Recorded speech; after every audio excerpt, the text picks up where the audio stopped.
I got a good friend, RuslanKD. Ruslan. But he's, I think, developed a system that people could implement if you're looking to build an influence. I never set out to be a Christian influencer. Right. Like I set out to share my thoughts and ideas and help people, whatever was happening in culture, because that's what we would start with, and in going into the Bible. I didn't really see anyone doing that within a Christian space. What is going to solve a lot of our issues is more small business owners that can use their wealth to be the hands and feet of Jesus and care for the least of these. I would love to see the church help their congregation make more money using biblical principles. It's crazy who I'm having to go to learn things I wish the church taught me. We're having to go to secular business conference to learn these biblical principles that people are stealing. It's crazy. To then apply to our business. As long as you're dialed and you're locked in and change the way people think about a thing, that's like one of the deepest levels of influence. Welcome to the department where we interview people who are killing it in their department. And I got a good friend and somebody just absolutely doing amazing things. RuslanKD. Ruslan. Ruslan.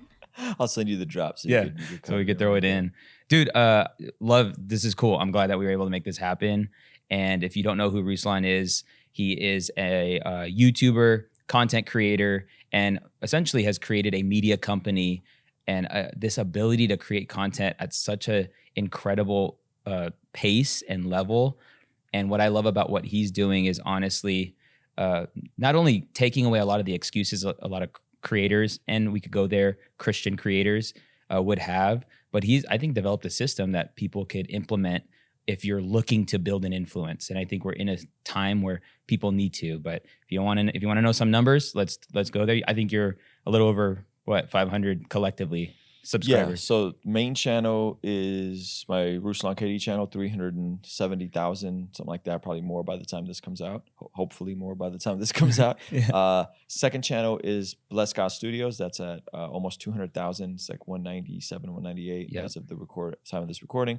We have a third channel called Mastermind My Business, which is more just kind of like kingdom entrepreneurial talk. I just sat down with Ryan Panetta, that kind of lane. So that's the smallest channel. It's about 8,000 subs right now. And then we're going to start a fourth fitness channel, some sort of like Mastermind My Fitness. That's going to be the next. So cool. And you're seeing these opportunities to start a thing because you, and I've said this before, but you're really good at systems and finding and fighting for the system. And then once you find it, you're like, all right, multiply. Yeah, man. And kudos to you because you helped us tweak our system without even knowing it. We did the bit for Think Media. Yep. And you did this really great intro that was like 15, 20 seconds long, and it had B-roll and text and all that kind of stuff. And we're like, dude, we're going to do every video on the main channel with a good punchy intro, 15, 20 seconds long, B-roll, the whole bit. And then sliding right into the pod. Yeah. You know? Like, you know what I found is if you can start a video asking questions for about 20, 30 seconds, especially YouTube, people don't even have the time to process whether they want to click off or not because they're too busy answering the question in their head. Oh, that's genius. So if you get good at like, what if I told you that XYZ, right, like, whatever, and it's like, oh. Yeah. And so if you were to implement this, you'd see this. Yep. And people are like, whoa. And then it's like, I'm bought in. Yeah. And so we're always tinkering with the system. We're always looking at other people and like, oh man, how does that work? How do other streamers do it? What is the value add at the end of the day? How can we make it more punchy? How can we get to the point faster? How can we add value? And so we're always tinkering the system. But what we built initially was on leveraging live, leveraging the video switcher, multiple camera angles, and leveraging just interesting conversations that people care about, putting people ahead of like whatever my thing is in terms of what are you interested in? And then how could I add my level of expertise into what you're already thinking about, talking about? And I want to go there about how do you know what people care about? But I do want to ask, how many collective views would you say up to this point have you guys accumulated? Oh, man. We got the little vidIQ 50 million thing. 50 million. So more than that, though, at this point. Across all channels, probably, I would say, closer to 75 million. Closer to 75 million. Something like that. I honestly don't look at that number, but something like that. I mean, I think it's just, there's something to say there. That something's working, and I think people could totally learn from this conversation. But I want to go back, how do you know what people care about? And I see you as you're like a journalist. Yeah, I keep up. I keep up with what's going on. I try to have my pulse on zeitgeist and what's happening. And from a practical standpoint, I'm also keeping up with Google Trends, what's trending for the day. I'm looking at what's trending on Twitter for the day. So there's like a tactical aspect, but I think ultimately just knowing what is happening and what are the pain points and what are people struggling with, but then also on a day-to-day, week-to-week basis, what's the story and can I add anything or any value or any perspective or anything interesting to whatever's the story. That's really cool. And so how much time would you say you spend on research? A couple hours a day. Yeah. Just checking the trends, checking what's on the news channels, whether that's mainstream news, whether that's Christian news, whether that's independent news like Breaking Points. Probably a couple hours a day. I'm just kind of keeping up. Fire. So, you were rapping and you still do. Check out his I got to show you some of Spotify. the new stuff. All right, let's go. Get out of here. And yet you feel like maybe you were supposed to get in front of a camera. Like how can you talk through that season? I just discovered that I had a lot to say and that rapping and music is a great medium, but isn't always the best medium. And there's certain things that, you just can't make a song fast enough or can't package it well enough in a song about a current event or something that's happening in culture or a movie review, right? Some of these things don't flow the same way in music. And so I got into podcasting first and then kind of vlogging and then talking head videos and then back into podcasting and then live streaming. And now it's kind of a combination of all the two. We don't really do vlogging as much yet, but that's something that I think when I have interesting days, it'd be fun to show that side too. Yeah, 100. Yeah. You should have had a guy on your hip today. Today, see, the tricky part is what I find interesting and what probably is interesting is different. Like my days to me seem boring, Sure. But I'm sure like, oh, what's it like behind the scenes at Ryan Panita's and then going to Omar's and being in Vegas? Like that's probably interesting. But I think that's an issue that I also got to like disconnect with and say, okay, I need to just, like you said, have somebody with me that can document. Yeah. And like, so, you get recognized, you're like in Christendom, you're the guy. Yeah, like I guess. You go to a Christian conference, you're taking photos with people. Yes. I get recognized now about maybe once a day if I'm out in public.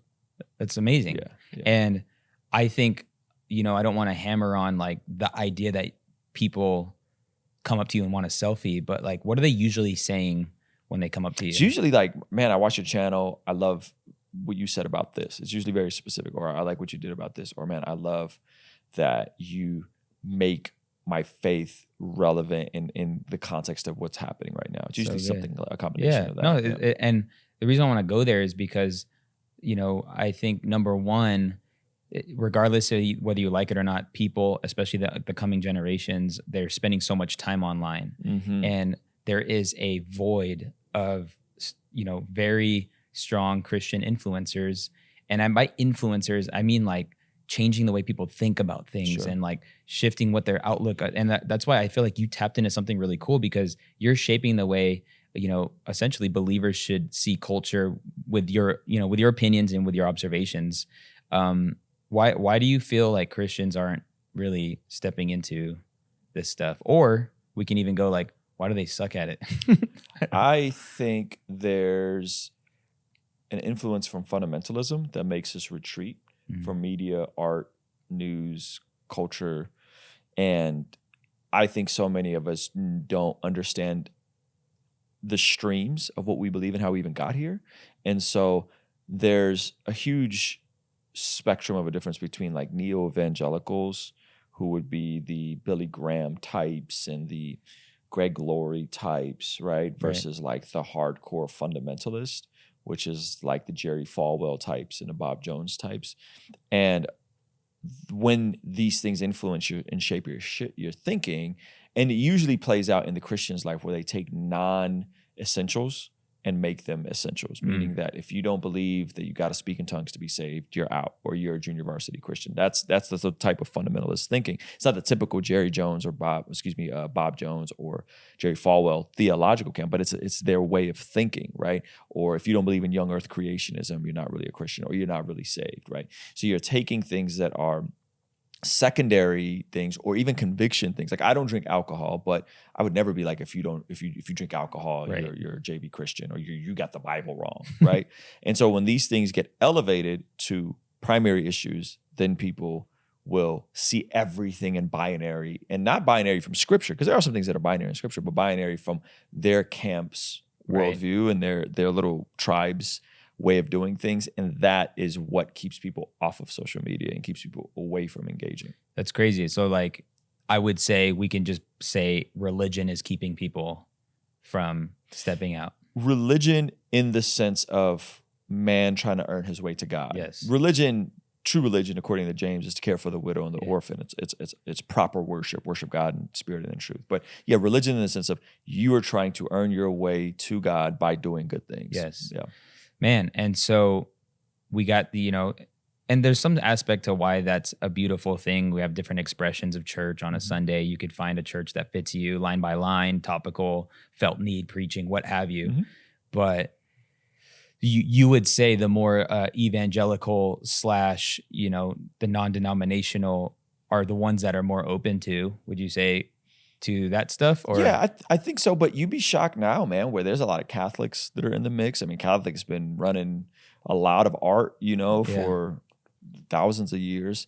There's Eastern Orthodox and there's Oriental Orthodox. Like I grew up Oriental Orthodox in the Armenian Apostolic Church. So there's more of these other pockets that are less scary than fundamental. It's really just the fundamentalists are just so weird about culture, And again, they don't know that they're fundamentalists. And by fundamentalists, what I don't mean, again, to be clear, I don't mean that there aren't fundamentals of the truth. I don't mean that we don't take the Bible as the authority. That's not what I'm talking about. I'm talking people that take secondary issues and just really they're go not ham. Really moving the needle on a kingdom standpoint. Right. So if somebody came up to you and was like, yo, Ruslan, I really look up to you, man. Like what you're doing, what you're accomplishing. I want to get in front and share my opinions, or, I have this in my heart. Where would you tell young Ruslan or young Rusli?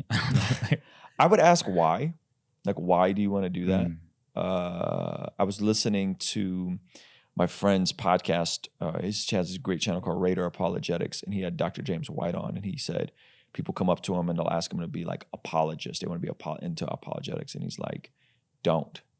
He's like, it's a very hard journey, because how many apologetics ministries can you name that have been around for 50 years? Dang. Right? Not a lot, right? And so the YouTube space is interesting because you're kind of doing multiple disciplines, and you got to know your apologetics, you got to know your theology, you got to know Bible, and you got to be tapped in with culture. And that's a lot of like. If you're looking to create high quality content for your business or brand, I want to encourage you to check out my signature course called Start Your Studio. This is where I help entrepreneurs and content creators dial in their signature setup by showing you what gear to buy based on your budget, how to set it up, and then ultimately how to use it. I've designed these programs from the frustrations that come from people on my videos that get millions of views, where I get thousands of comments. And so this is something I found out, that you don't need the best gear, you need the right gear. So whether you're showing up weekly on a Zoom call, or you're looking to start creating high quality videos to increase the leads into your business, I would encourage you to check out startyourstudio.com. I'll post a link to it in the description of this episode. Yeah. Things you need to be doing at least the surface level, Yeah. right? Because it's not uncommon for you to be engaging in a conversation, and then before you know it, you're in a stream with Muslim dudes and they actually know their stuff and you don't. And you know what I mean? Like, these things happen. And so it's like, I would say, why is it? If you just want to be famous, like, go do something else. Like, go become excellent at something else, and then you'll become famous for something at least. That's Don't really do it good. just because it's like, oh, I'm a Christian and I secretly want to be famous, but like, I just want to put Jesus and stamp it on. Yeah. I never set out to be a Christian influencer. Right. You're an influencer who just so happens to be Christian. Not even that. Like, I think that's even a funny, like, like, I set out to share my thoughts and ideas and help people. And it just so happened that the things I was most proficient in was leading a Bible study with young men every Monday, talking about whatever was happening in culture, because that's what we would start with, and then going into the Bible. And when I look back at my life, I spent more time doing that than I did anything else. And so I was more proficient at that than anything else. And I read the Bible cover to cover, all these different things. So it just clicked, but it's on the back of doing it for 20 years before I ever really made a video about it as an authority of any type. Right. And I think a lot of folks now, you can get popping on an influencer if you're good looking, if you're charismatic, and all these things. And that's not always a good thing, right? And like in the business space, was talking to Ryan Panetta about this earlier. If you haven't done anything in business and you try to be a business influencer, people will sniff you out right away. Right. In the Christian space, especially on Christian TikTok, they're a bit more naive to that. They just is like, oh, this guy looks good, he sounds good. Like our discernment is low on some of these things. And so I would just ask why. And then I would say, go and walk with Jesus and go do some other things. And then come back. Or if you're not going to listen to me, I would say at least just share your testimony. I don't care what you think about tongues. I don't care what you think about creationism. I don't care what you think about any of these secondary doctrines. Just share your testimony. Main things are the plain things are the main things. Share that, share testimony, document your journey, and keep it super simple and don't come off like an expert. Yeah. And I think that is the caution that, you know, you click on anything on YouTube that is commentary around what's going on. And and that's the powerful thing about showing up on videos. You could be positioned as an expert, right, you know, especially if you are hitting something quick and you talk about it, you know, in a very passionate way. But yes, I think that could be a very huge thing that people miss. I actually like, I mean, the question I usually like to ask is like, why go for it like the covert way, you know, or go the covert way, not the overt way. And, you know, people are seeing my life or even what we're doing at Think Media, and they're like, it's so awesome to see. It's so refreshing. And I think it is like a very biblical model to, you know, Jesus, anytime somebody came to them, they said, hey, I have this need. He fixed the need. Yes. He wasn't like, you're saved. Right. And then it was like, let me help you with what you know you want. Yep. But I know what you really need. Yes. And that is such a great open door. And so, yeah, the big question, why you want to do something, it might even be like, it shouldn't even be like overtly Christian. Right. It should be, what are you good at? Right. How can you help people? Right. And I love it, dude. Yeah. I love that, you know, I can, you know, people that don't even know God are finding me to be a blessing. Yes. And helping them along a path. And, you know, we do what we can when those conversations come up. But yeah, no, that's beautiful. I think you're totally right. And I am ecstatic with the folks that I'm close with in the Christian YouTube space, the Alan Parrs, the John McCrae's, the Mike Wingers. These are guys that have been doing it, leading ministries, have degrees, way smarter than I am. And I think I would like to see more folks like that, you know? And so the folks I'm excited about is not the 18, 19-year-old kid. Because to your point, like, go do something cool. Right. Like, go build something, go do something, go build some skills, go help some people, go serve some people. I'm more excited of the pastor who's 35, 40, 45 and is catching his second or third win in life and is learning and is like, oh, there's something here. Like I just did an interview with Preston Sprinkles. I don't know if you know who he is. He's an author, he's a pastor. He's going to speak with a different grace and a different authority on things than like the 21-year-old kid that's on fire for Jesus. And there's nothing wrong with being 21 and on fire for Jesus. Be on fire for Jesus, but make sure that you can sustain. Life is long. You know, think about things in decades and not in months and years. Great. So good wisdom. So this journey has led you down the entrepreneurial path. Yeah. And not by choice, by force. Yeah, right. Because especially like a creative entrepreneur, that's like, man, you know, like you start saying like, oh, wow, like I'm building something. I need help. I want to kind of go through that. I think there's a lot of people who are building a thing, and it could be creative, but it could be, you know, a service-based business or what have you. They're alone. But like, I'd like to talk through that journey. Like, how did you realize like, oh snap, this is the business? Well, it started with music because I was the only guy that was sort of business savvy in music. And it started a long time ago where I remember my buddy brought me a book about music. It was called the Indie Bible. And it was all about being an independent musician. And there was some good articles in there. And then it was just like, I don't know, contacts to radio stations or something. This is a long time ago. Wow. And that was the first time I started thinking about things in terms of not just purely art, because I'd been doing music for about 8 years at that point. But I started thinking about things differently. And I got married and all these other things. And then I started trying to piece it together. So I started there, and there was just no one around that like had an inkling of what a business plan was, or even how to make money as an independent artist. So like once I solved for that and became a full-time artist in 2015, quit my job, we were grossing, I think 2016, we grossed like $250,000 as an independent. Dude, that's amazing. Little boutique label. And that was like, okay, cool. And so it just kind of kept compounding on top of that. And with music, it's very difficult. It's oversaturated. It's competitive, but there's replay value there. Yeah. And there's depth there because people will listen to their favorite song thousands of times. It's true. They'll watch their favorite YouTube video once, twice. They'll read their favorite book maybe 5 times. They'll watch their favorite movie a couple of times. They'll listen to their favorite podcast. If it's a really good podcast, you might go back to it 2 or 3 times. But a song, that's a great observation. For real. That's with you, right? So then when the artist comes out with merchandise or the artist goes on tour, there's more depth there built. And so then I started thinking about this. So we started doing our own tours and we started selling our own merchandise and we started doing these other things. And with YouTube, it's different in that like it's a great top of funnel. TikTok's a great top of funnel, but you have to have something at the bottom of the funnel. You got to have something there to sell people, whether it's something as simple as merchandise or a live event or something, a book, right? I'm writing a book now. So I think business, once I demystified it and I stopped saying it as a bad word, I saw business as a bad word for a long time. And I started saying, well, wait a minute. And I started meeting business people and I'm like, these people aren't greedy. These people aren't mean. They're actually the most generous people I know. They're the most kind people I know, right? My mind shifted and I'm like, okay, well, let me learn as much as I can about it. And it's been helpful. I've read, a good amount of books about it and all the different components of marketing versus advertising and sales and funnels and all of these different things. And I think what is going to solve a lot of our issues is more small business owners. I agree. That can, one, create economic opportunities for people who maybe don't fit in the corporate structure. And 2, can use their wealth to be the hands and feet of Jesus and care for the least of these. Like, I think that's how a lot of our issues are going to get solved. I don't think it's going to be the government. I don't think it's going to be something like that. I think it's going to be us as kingdom entrepreneurs working hand in hand with the church to help create economic opportunity and be the hands and feet of Jesus.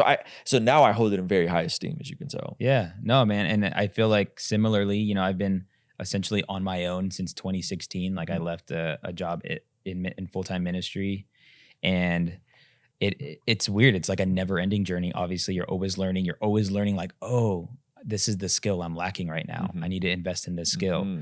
Right now, I'm like learning the skill of sales. That like sales is serving. There's a proverb that says, he who holds back grain will be cursed, but the one who sells it will be blessed in the end. Come on. And it's like, we have grain. And I mean, my experience has ruined, my church experience has ruined my ability to do business more properly. And I say that because I'm an over deliverer. I just freely give, and it's good because it's out of a good place, but it's not serving people. It's actually robbing people from experiencing that thing. Have you read the Business Secrets from the Bible by Rabbi? Oh yeah. But like the concept is essentially, there's this ecosystem, and this is why Jewish people are very successful, and it's because they understand that they are a part of this ecosystem. And when you start doing something that you weren't supposed to do, you're robbing somebody else from them being able to serve you in that way, who does it at a high level. And that's why you'll never see a Jewish person like mowing their lawn or like fixing their car. It's because they're like, no, like there's people that God made to do that. That's good. But man, I mean, it's fun though. And if there's anything I learned being like very connected now to my church, and I'm like kind of like helping with I'm a community pastor, but Jabin lets me in on a lot of things. I'm like, dude, the church is built on the backs of entrepreneurs. Oh yeah.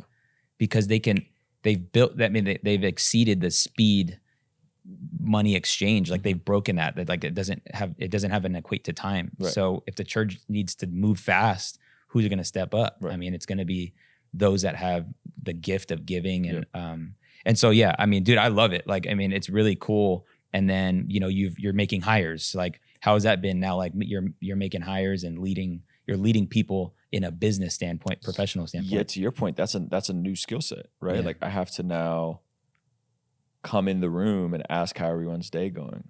I have to come in and be in tune with where they are and plan daily walks go outside, get fresh air, right? Like all like those are the things that I'm learning that I'm to a degree leading and shepherding my team. So good. And that requires a different skill set because I just want to make the stuff I want to make. And you know what I mean? Do the business. And it's like, no. God's entrusting me with these people. I gotta do right by them. You know, I gotta make sure they're okay. I gotta make sure that I'm flexible as their leader. And it's been cool. And I'm learning a lot in that regard because that's different. That's different than just making the product, selling the product, or marketing the product. Like there's a whole other aspect to it, which is like, how does your team feel to work here? It's a cool place to work. Yeah. No, dude, I loved it. Dude, the vibe, the energy. I think like culture isn't what you say it is. I always say like culture is what is. Yeah. Like, I know that a lot of people are like, no, this is the culture, but like, hey, that's not happening. The culture is essentially subculture. Yep. It's what's the result of what is. Yeah. And I love the collaboration, the like how much you value what they have to say. Like you guys were making some t-shirts and some mugs and stuff. Yeah.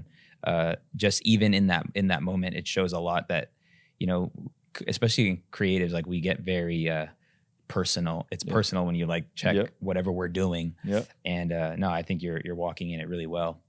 Thank you. I do want to kind of talk through what you have learned doing YouTube the way you've been doing it. And so just kind of breaking down how Ruslan does YouTube. Mm-hmm. He essentially goes live for a long period of time. And you could think of it like live stream / podcast. Mm-hmm. You're sharing your screen, reading articles, playing videos, and you're reacting to things. And it's just it's done in real time. Mm-hmm. And you'll do that almost every day for a couple hours, or is that a couple times a week? Monday through Thursday. Usually I'd say no less than an hour and a half, no more than 3 hours. Great. Usually about that hour and a half, 2 hour mark. Yes. And so you're at like about 2 hours, and this is what we like to call the mothership strategy, where you create a very long piece of content with the intent of then creating smaller pieces of content. Absolutely, and so can you break down a kind of like how you even stumbled upon going that route as far as your video and content format?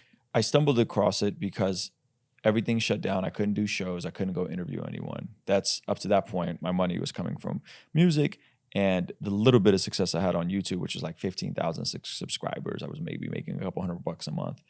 Was me sitting down like this interviewing people in person. I couldn't do that, so I started pulling up videos, reacting live on YouTube, and just streaming live. And the reason why I would go live is because I'm a creative. I would overthink everything.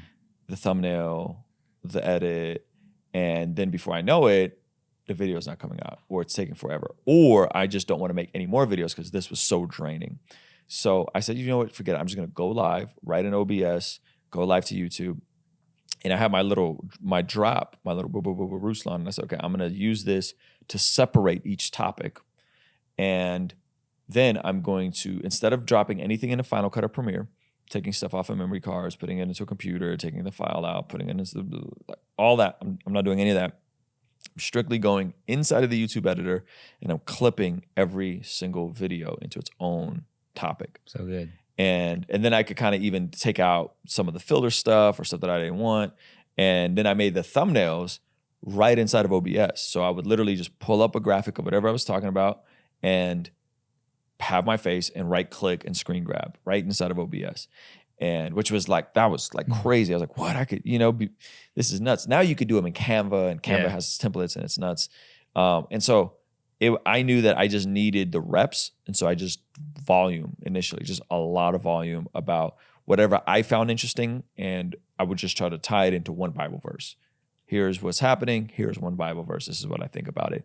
8-minute videos, because YouTube can put at least 2 ads in an 8-minute video.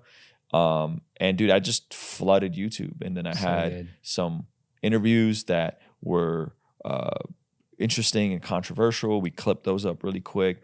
And so I just went the quantity route initially. And that got me to, 100,000 subs, and then right around 100,000, we started tinkering with intros and pre-edited intros and that kind of thing. We've kind of went back and forth on that. But yeah, that initial 100,000 was a lot. Talk about things that people care about, and just frequency. Yeah, no, I love that. Like, I think Alex Hermosi says the goal is volume, it's quantity until you reach a level of quality. But when you can do quality and quantity, Yes. but it takes quantity to get there. What if I told you that you can use my studio here in Las Vegas to record your video podcast? The answer to that question is yes. The video department is the cleanest and crispiest video podcast studio in Las Vegas, hands down, and you'll get access to my team, my equipment, and all those things. So all you have to do is literally schedule the conversation, come in, and get it captured. Does that sound good? Then check out the videodept.co/studio. I'll be sure to post a link to it down in the show notes. But either way, don't miss this opportunity on starting a video podcast this year. Yes. And I love that you leaned into live, because live just has a different energy. This is why I think people, watch very long YouTube videos, is because it's not polished and you're getting like a human being. And I just think it's a strategy that a lot of business owners, creators should do, because there's a lot of implied tasks to creating videos on YouTube. If you make a video, no, you're not just making a video. You're planning the video, you're getting your camera set up, making sure the audio is good, the SD card thing, drop the thing, edit, titles, render, then you thumbnail, description, title. Like there is just so much. It's like 20 little steps. So many, and because you think the way I think is just a really healthy way of thinking is, how can we eliminate these things, create a system around it, and then do it a lot. It's allowed you to literally do the most important thing, which is what? Get videos out there, upload videos. Right. Yeah, it was similar to what Joe Rogan was doing at the time. He was on YouTube. This is before the Spotify deal. So I saw that, and I think he was live streaming. I don't think they were using a YouTube editor, but I think the pods were just going live on YouTube, and then they would clip it up. Right. And they weren't necessarily doing like reaction stuff, though sometimes they would pull up stuff and it would be, it'd be on the screen.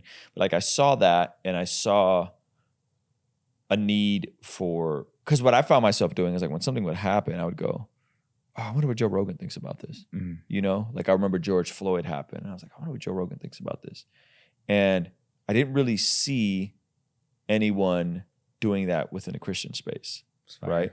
And so that's kind of, I was like, okay, well, let me try it. And then it just kind of compounded, and then like leaning back into having guests on, and we might even do like multiple personalities and other things too. So that's super tight. What would you say is like what are you most excited about now as far as like your flow of content creation? I just designed a prayer journal. So I'm most excited about products. Excited about products because we've done incredible months on YouTube, like disgusting numbers on YouTube. What's a disgusting number? Oh man, I don't know if I want to say it. A good no. I think our best month with AdSense was north of 50K. That's amazing. Just AdSense. Let's go. Which is like might be more than, I got to go back, but it was a couple. Roughly 50K. Both channels were doing between 25 and 30K. That's fire. And so we had a couple months like that. And then we're like, dude, our whole business model is on AdSense. This is horrifying. Yeah. Like this is not good. So we're like, we got to think about products. We have the content media machine, but we don't have any products. We don't have anything. So I started thinking about like, what was something that I solved for myself that was actually really helpful. And it was keeping a prayer journal. But I could never find a prayer journal that was cool. No, dude, I love it. So I love moleskins. Are you into moleskins? Oh, dude, I re-up every time, bro. So I always been into moleskins. I can never find a prayer journal like that. So we put together this super dope moleskin prayer journal, and we're about to get, not official moleskin, but like it feels like a moleskin. We're about to get 3 samples in. Oh wow! And so I'm like, dude, if I can get people to just pray and document their prayers, and then look back 6 months from now or 3 months from now and see God answering your prayers. Like that's it could get people praying. Yes.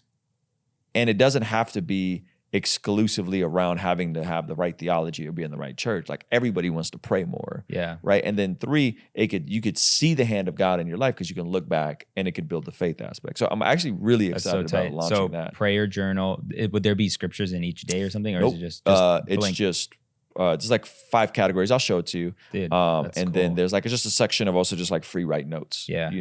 And so doing that, we have a similar thing that's like a devotional thing, or we might do a 2.0 with like a daily devotional thing, something like that.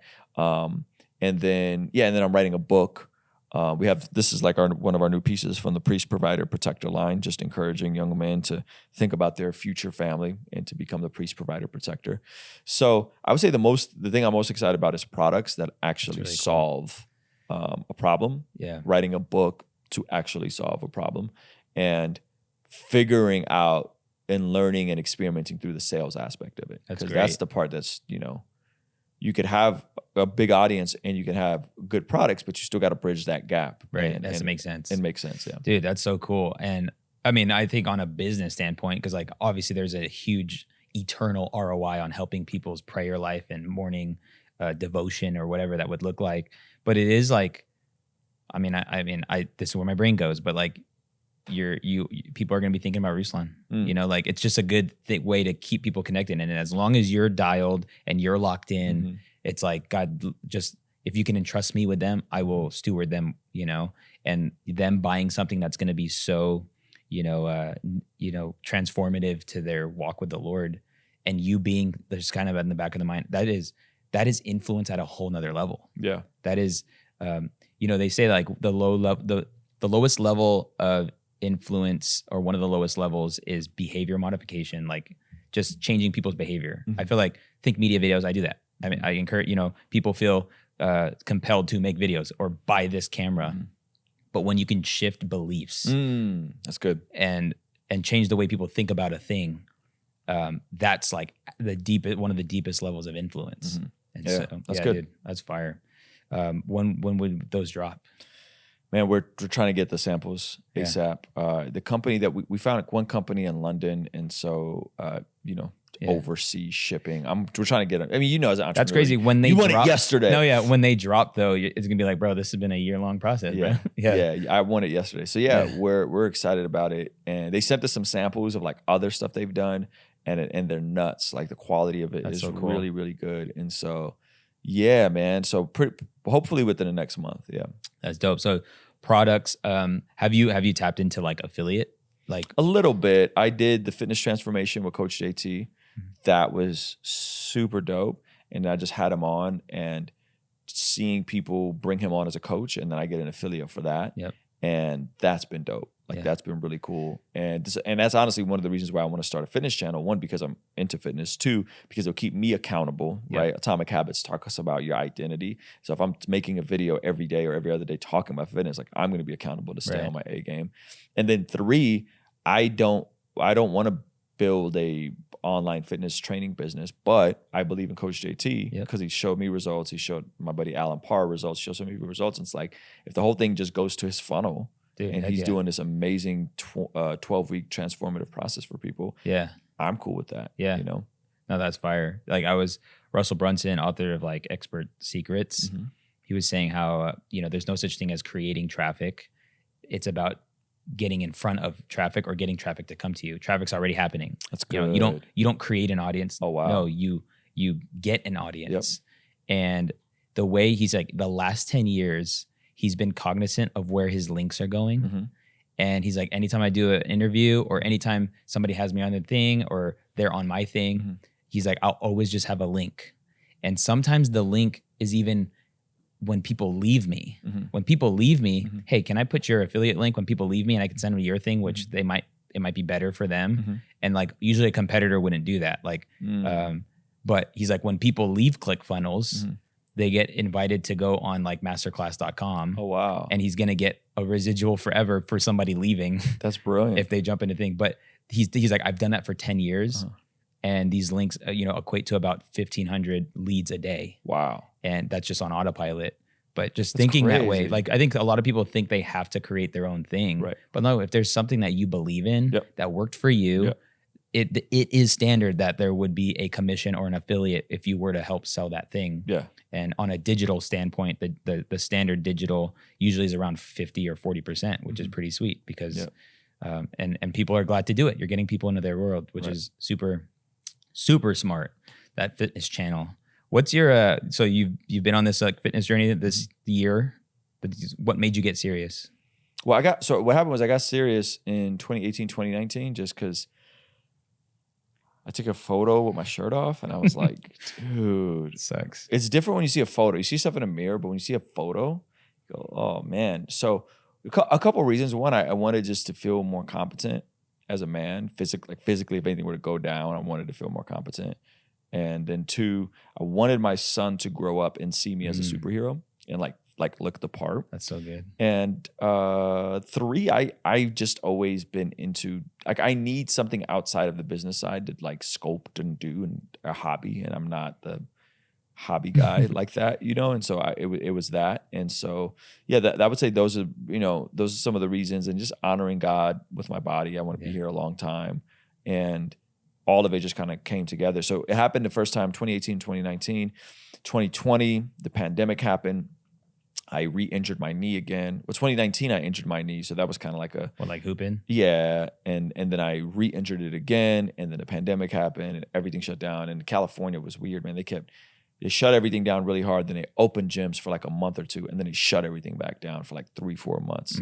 And so so I kind of fell off there. I kept training, but I definitely fell off like being as tight with the nutrition.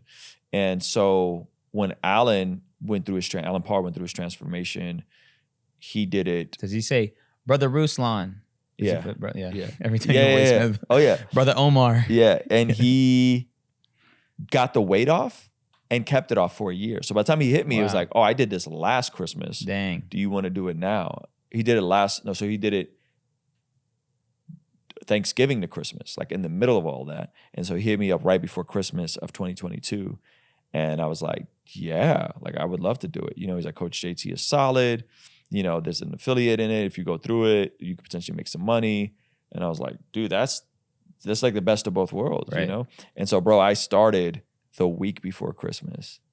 And my wife cooks for Christmas, bro. We have a big, and so you got mac and cheese, you got all the soul food, and then Christmas Eve we have this tradition of doing pizza, and we watch Home Alone. That's like our thing. I don't really eat pizza, and so like I didn't eat any pizza Christmas Eve. I didn't eat anything, and I'm like, if I can make it through the holidays, then I could do this thing. And sure enough, make it through the holidays. Week 2. The sugar's out of my system. I feel great. And then and then the rest of it was kind of downhill. Like those first like 2 or 3 weeks are hard, but then this is what I'm doing. I eat chicken and broccoli for dessert and leafy greens. Yeah. So do you have a cheat day?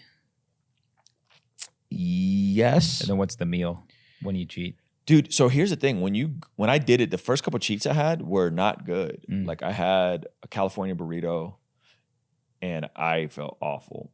I had some donuts, felt awful. So then it messes with you. You're like, I don't want to feel this way. Why would I even? Yeah. So cheat days are one day a week. I'll have some dessert or I'll have something like that. I try to avoid sugar altogether. Yeah.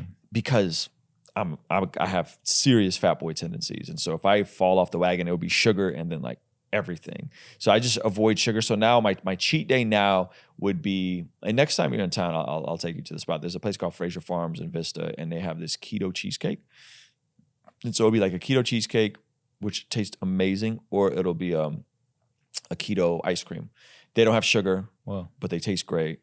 And that'll be a cheat. And so I still try to kind of stay away from sugar. They're probably or if like I go to my dad's house, my stepmom makes like amazing cakes. I'll have a regular cake. I'll have sugar, but I try to be careful with sugar. So, dude, I see that the full package. Like I don't say that. Pause.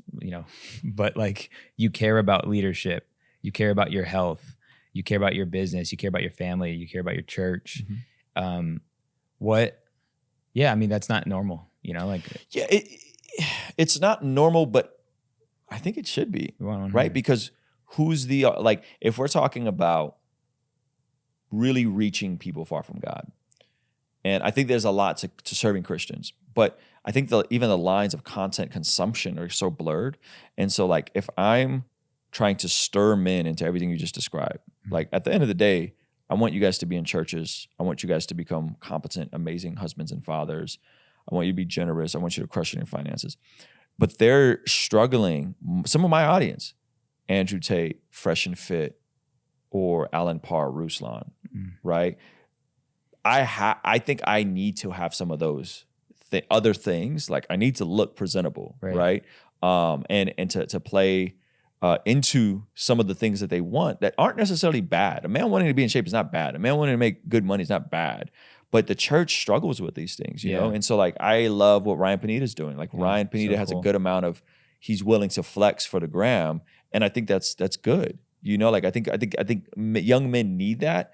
And I don't think there's anything wrong with having nice things. I think Christians struggle with like I just had a friend of mine who, you know, he bought a Tesla X, but he's like afraid to, not a Tesla X, he bought a Tesla S. He's like afraid to like tell people. Yeah. You know, because he doesn't want people thinking he's too rich, you know? And I'm just kind of like, man, I think I'm gonna, when I get my Tesla X or my truck, like I think I'm gonna put it on the gram, bro. Yeah. Not as like a flex, but as like inspirational purposes, you know? And I think it could be delicate because you don't want to come off like you're trying to flaunt your wealth. Right. But if it's used as a tool to capture the imaginations, I mean, rather Christians than Andrew Tate, right? Like rather us than Fresh and Fit, you know? And so that's kind of how I'm dude, I love it. I mean, yeah, and honestly, it's funny because it's like, we say like, generally speaking, the church is not helping with a lot of this stuff. Yeah. And it makes sense why, but you know, in my journey, it's like, it's crazy who I'm having to go to learn things I wish the church taught me. Yeah. Generally speaking, right? Like churches having seminars on like, if you're a business owner, come, we're going to show you how to make more money online. Yeah. We're going to have this person come in and this one click is going to blow up your business. Right. Like we're having to go to secular business conference to learn these biblical principles that people are stealing to then apply to our business. And it's just, it's still wide open. Like it's white space. And I would love to see the church help their congregation make more money using biblical principles. Yep. And I think that's what that's about. And I just want to add a caveat to the last thing I said. There's a difference between flaunting wealth and throwing it in people's face and like just being who you are, right? Like if you have a Rolex because you genuinely see the value in a Rolex and it's not a depreciating asset, I don't think a Christian who has a Rolex or has a nice car or makes good money should have to suppress that. Like that's weird if you really think about it. Like we're going to not talk about, you know, like. No, dude. And what's funny is a lot of, this is just an observation, like Lambos, like jets. And I'm not saying I'm any of these, but like watches, I bought a nice watch. Yep. These things, they hold their value and they almost like, they're like savings accounts or they go up in value. So I have friends that do have Lamborghinis and they said the dealer will buy it back for more than I bought it for. So we criticize and we say it's poor stewardship when the pastor builds their custom home mansion, which they did it by their book sales, you know, it was like their imagination, their creativity. They build a house from the ground up. That's like 40% of the house home value. So when it gets appraised, it's going to be a lot worth more than what you bought it for. That's a good steward. Yeah, that's good. But we demonize good stewardship. Yeah. It's crazy. That's a good point. I never thought about it that way. Yeah. I'm nowhere near Lambos, just so people don't. No, I mean, me neither. But no, but like even church, you know, like church people building, because our church is in a process of building a church. And I'm thinking about like, dude, how awesome. Like my pastors are from Berlin, New Mexico, population like 1,500. And then they come to Las Vegas and in 5 years we bought land with the church and now we're building a building in Las Vegas. That's and it's going to be beautiful. Yeah. And I just think about, you know, obviously the cost of it is like around 15, 17 million. But because I'm like been in business and I'm, you know, I got friends like Ryan Pineda, like I'm like, dude, this thing's going to be worth like 25. What a great thing to do. Yeah. You know, God's not making more dirt and you know, multiplying your finances is a good steward. And if we don't, so if we buy the thing and it actually diminishes in value, technically speaking, if that's all you do, it's a wicked and lazy servant, you know? That's good. But dude, I appreciate you. You're selling products. Where can people find you? Yeah. RuslanKD on all platforms. What does KD mean? King's Dream. It's the King's Dream Entertainment. Encouraging people to live God's dream for their life. Not telling God about your dream, but trying to figure out what is God's dream. And God's dream is going to be about God's ways. And so that's what the King's Dream stands for. Yeah, if they want to check out some of the live events, we're doing our first live podcast August 26th in Oceanside. And then we're going to try to do one in a couple different cities. So probably do something in Vegas. They can go to RuslanLive.com for like the live events, and then blessgod.shop for all of our apparel and our merchandise. And just for the people, what's your last name? Karaoglanov. One more time. Karaoglanov. Dude, let's go. RuslanKD, I appreciate you, bro. Peace.